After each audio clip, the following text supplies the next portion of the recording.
Hi hello welcome to my YouTube channel information is wealth.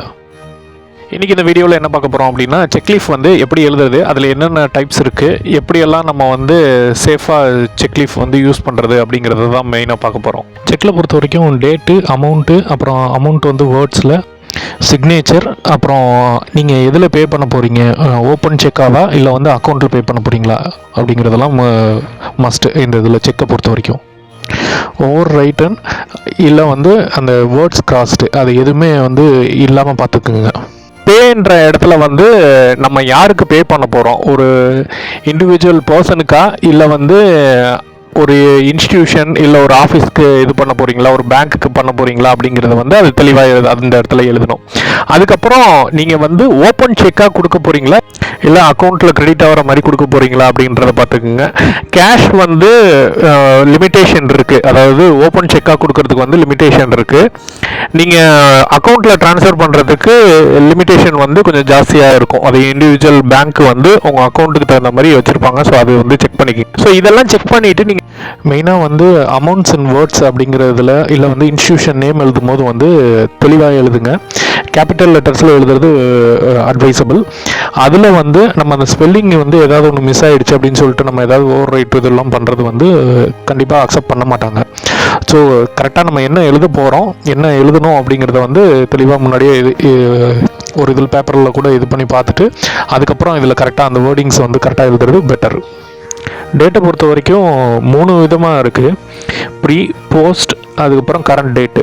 So இந்த current டேட்டுன்றது வந்து இன்றைக்கி கொடுக்குறீங்க அப்படின்னா இன்றைக்கி இது டேட்டு போடுறது அந்த இது ஒன்று. இன்னொன்று வந்து ஆல்ரெடி முடிஞ்ச டேட்டில் இருக்குது அப்படின்னா அது வந்து 3 months அந்த மாதிரி தான் வேலிடிட்டி இருக்கும். ஸோ அது வந்து கிராஸ் செக் பண்ணிக்கோங்க.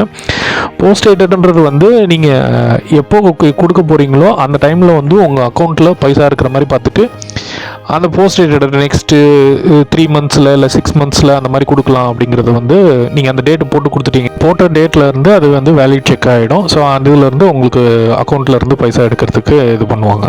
செக்கினுடைய டாப் லெஃப்ட் கார்னரில் வந்து 2 லைன் கிராஸ்டாக போட்டிங்க அப்படின்னா அது வந்து அக்கௌண்ட்டில் மட்டும்தான் பே பண்ண முடியும் அப்படிங்கிற மாதிரி அர்த்தம். ஸோ அதாவது யார் பேயில் வந்து நீங்கள் நேமோ இல்லை இன்ஸ்டிடியூஷன் இதுவோ கொடுத்துருக்கீங்களோ அவங்களுக்கு அந்த அவங்களுடைய அக்கௌண்ட்டில் மட்டும்தான் இந்த செக்கு வந்து பாஸ் ஆகும். இது போடாமல் கொடுத்துருந்தீங்க அப்படின்னா அது வந்து ஓப்பன் செக் அப்படின்னு சொல்லுவாங்க. ஸோ அது வந்து நீங்கள் உங்கள் பேங்க் அக்கௌண்ட் அந்த செக்கினுடைய ஒரிஜினல் அக்கௌண்ட் இருக்கிற இதில் வந்து பேங்க்கில் அவங்க நேரடியாக போய் வந்து அவங்க கேஷ் வந்து வித்ட்ரா பண்ணிப்பாங்க.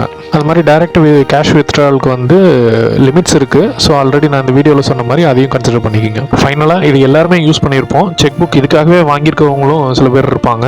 இது என்னென்னா கேன்சல்டு செக்கு. ஸோ கேன்சல் செக் எதுக்காக கேட்குறாங்கன்னா நம்மளுடைய அக்கௌண்ட் டீட்டெயில்ஸு, அதுக்கப்புறம் வந்து மெயினாக அக்கௌண்ட் டீட்டெயில்ஸு, அதனுடைய பேங்க் அக்கௌண்ட்னுடைய ஐஎஃப்சி அக்கௌண்ட்டு, அந்த அக்கௌண்ட் நம்பரு இதில் எல்லாமே தெளிவாக இருக்கும். ஸோ இதை பேஸ் பண்ணி அவங்க வந்து அக்கௌண்ட் ட்ரான்சாக்ஷனுக்கு வந்து யூஸ் பண்ணிப்பாங்க. ஸோ அதுக்காக தான் இந்த மாதிரி கேன்சல் செக் கேட்குறாங்க.